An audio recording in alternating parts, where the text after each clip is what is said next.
Well, the White House is lying. It is as simple as that. And John Kelly is hiding tonight, afraid to explain himself to the American people.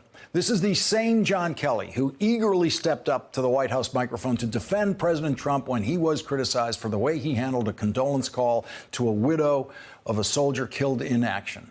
That was the last time that John Kelly stepped up to that White House press briefing microphone because he got caught in an ugly stream of lies when he did that. Lies about a woman. He famously lied about Congresswoman Frederica Wilson. He got caught in that lie. He never apologized for it. He never stepped up to that microphone again to apologize for those lies. And so now the proven liar, John Kelly, is hiding behind the White House press spokesperson who he sent out there to lie today. And here is the big lie that John Kelly pushed today through the White House spokesperson, Raj Shah. I know there's been some reports about the chief of staff. He became fully aware about these allegations yesterday. It was a very tough day for the junior guy to go up to that microphone and try to do John Kelly's lying for him. John Kelly's defense all comes down to the meaning of the word fully. He only became fully aware that Rob Porter was convincingly accused of beating both of his wives yesterday. But did he know any of this back in November? Again, I'm not going to get into the specifics. You use the term fully aware. I don't understand what that means. What does that mean John Kelly knew or didn't know? What is well, I do know, for instance, that he had not seen images prior to the statement on Tuesday night. Yes, he did know this back in November. And yes, he may have seen those images back in November or certainly heard about them.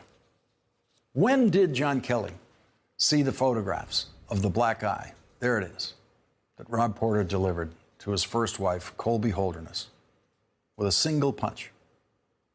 John Kelly continued, after seeing that photograph, he continued to try to save Rob Porter's job in the White House. And it wasn't until 12 hours after seeing that photograph and after losing the battle to save Rob Porter's job that John Kelly put out a statement written with the help of Rob Porter's new girlfriend, White House Communications Director Hope Hicks, saying, "I was shocked by the new allegations released today against Rob Porter. There is no place for domestic violence in our society.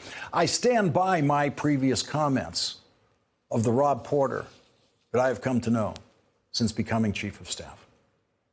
The day before, when the first accusations of abuse against Rob Porter became public, John Kelly did not say there is no place for domestic violence in our society. He could not bring himself to even say that. He just said what a great guy Rob Porter is. Just said what a great honor it is to work beside him at the White House. Said he couldn't say enough good things about him. John Kelly is lying about being shocked by the second day of accusations against Rob Porter because multiple news organizations are reporting that the FBI told John Kelly in November what they had discovered about Rob Porter in their background investigation. Some reports indicate he was told as early as August. And John Kelly chose to ignore it. Colby Holderness showed her photos to the FBI. John Kelly knew there were photos. The FBI would have no reason not to tell him what they knew about Rob Porter. The FBI would have had no reason not to tell him that they saw the photos. Might have even showed those photos to John Kelly. And so John Kelly decided not to believe what the two women told the FBI. Does that mean that John Kelly decided that those two women committed the crime of lying to the FBI? Did John Kelly decide that those two women were the kind of women who would just sit there and commit the crime of lying to the FBI? Does it mean that Rob Porter lied to the FBI? Is there a crime here? Here's Jennifer Willoughby, Rob Porter's second wife, telling NBC's Kristen Welker about her conversations with the FBI.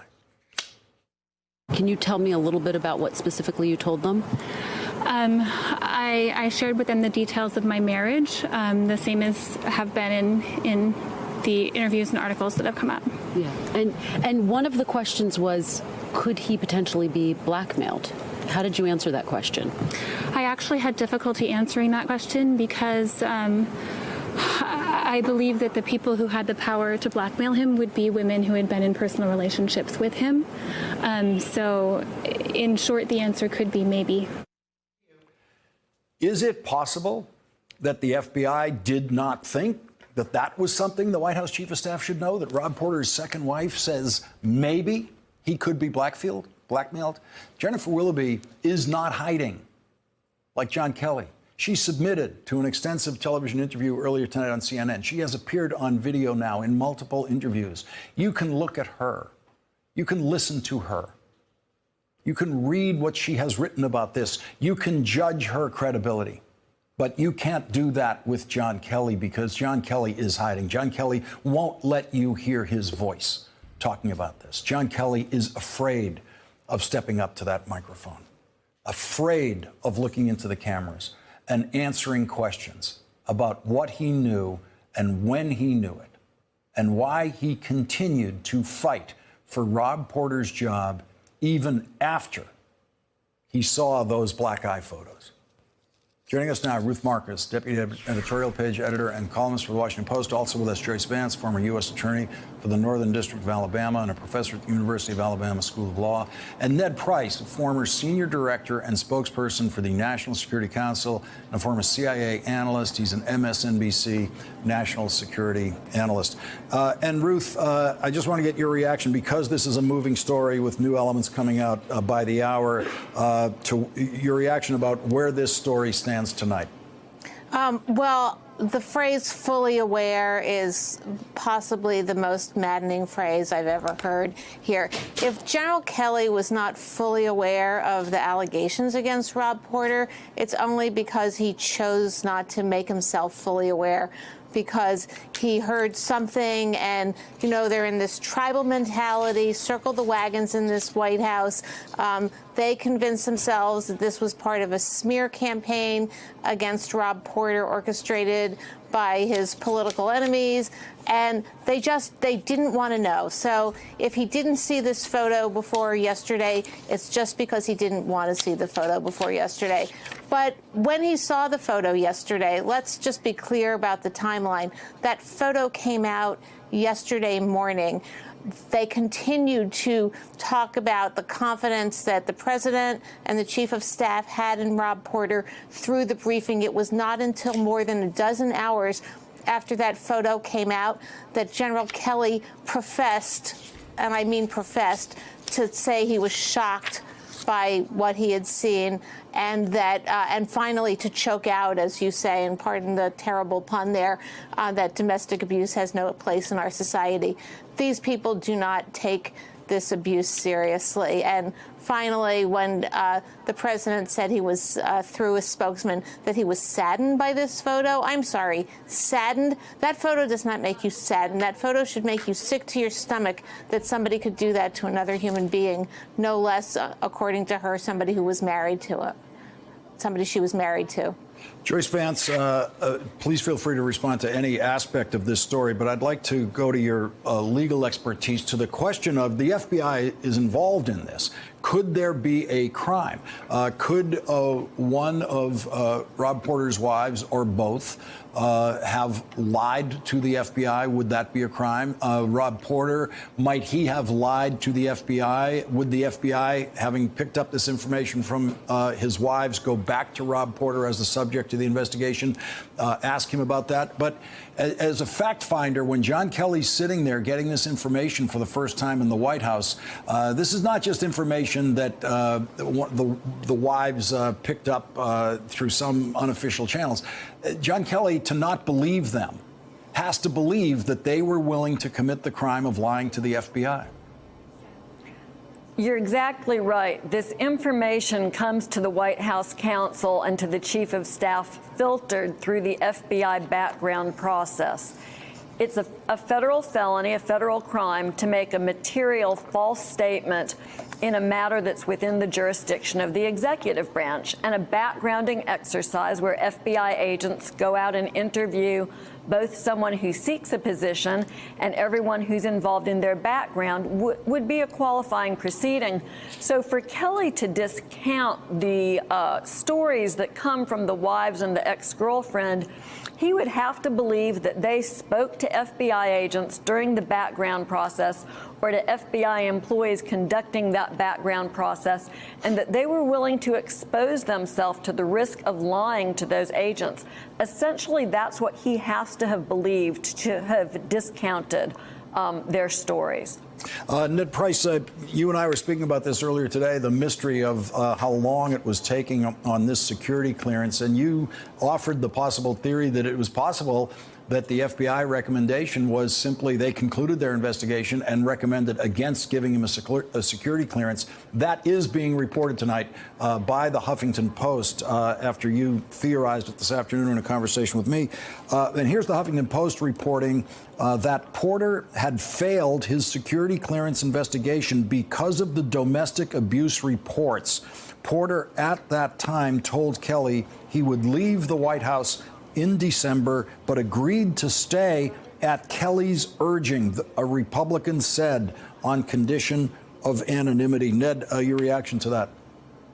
Well, right, Lawrence, there's more here than meets the eye. That much we know. The statements that are coming out of the White House just cannot be true. They are contradictory. In fact, the White House claimed earlier today that Rob Porter's background investigation was ongoing. But you have to remember the timeline here. You have to remember that Rob Porter became staff secretary on January 20th, 2017, the first day of the administration. That suggests to me that his background investigation and vetting process started late 2016 or at the latest early 2017. So for him not to have a full permanent security clearance by early 2018, that suggests something very, very wrong was uncovered in his background investigation. And now we know. That also suggests to me, especially when coupled with the fact that John Kelly reportedly was briefed on this in November or even earlier in the early fall, that John Kelly concluded that he wanted Rob Porter to stay. He wanted Rob Porter to continue serving as staff secretary,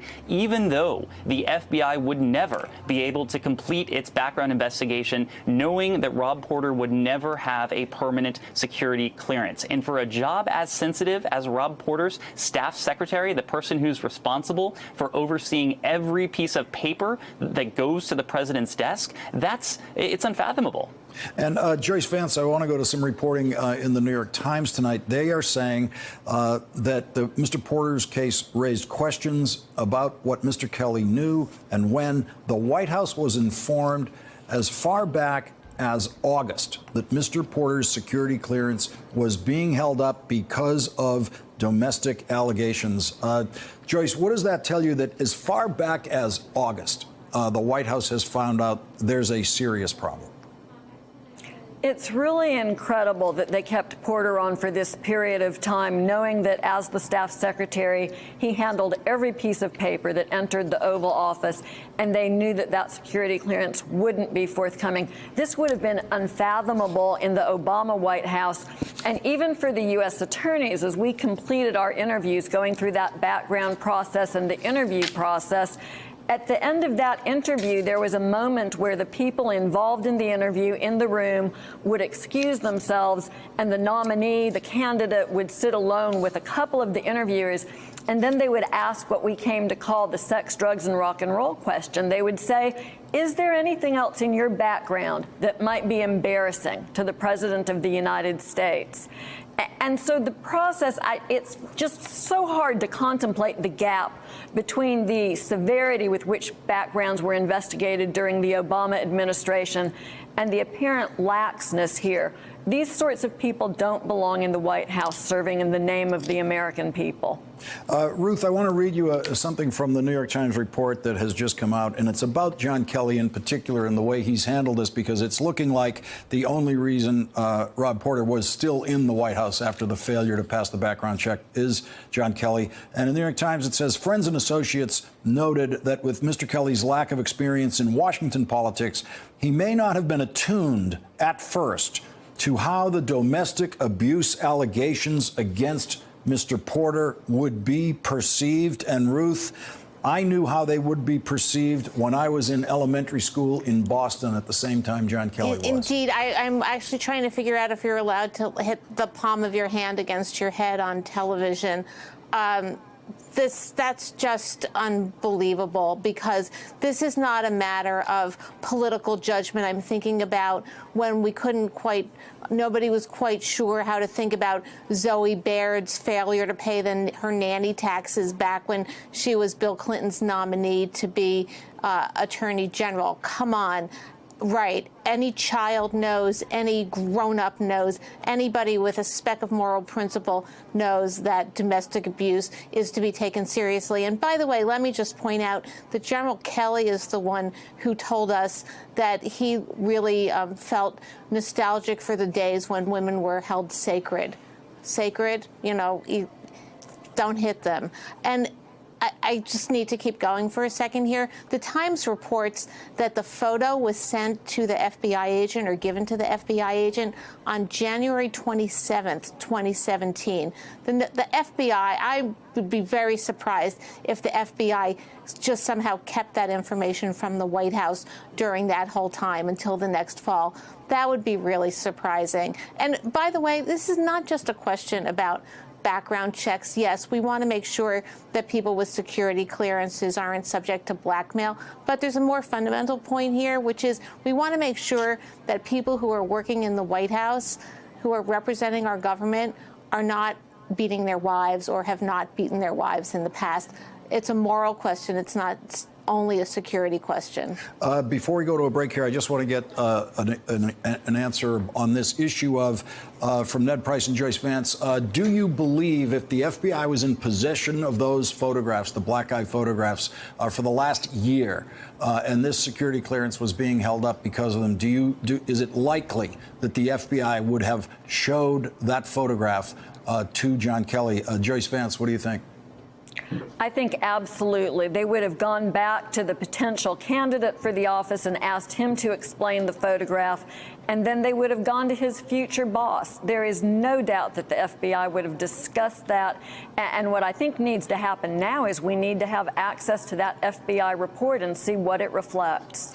Ned, with your experience with these kinds of background investigations, the FBI has that photograph for over a year now. Would they have shown it to John Kelly? Absolutely. I agree with Joyce. John Kelly would have been derelict if he didn't go back to the FBI and say, why is it that this senior White House official, my staff secretary, doesn't yet have a permanent security clearance? And I think at that point, the FBI would be certainly within their right to show John Kelly those photos, and those photos would tell the entire story. Joyce Vance and Ned Price, thank you very much for joining us. Ruth, please stay with us.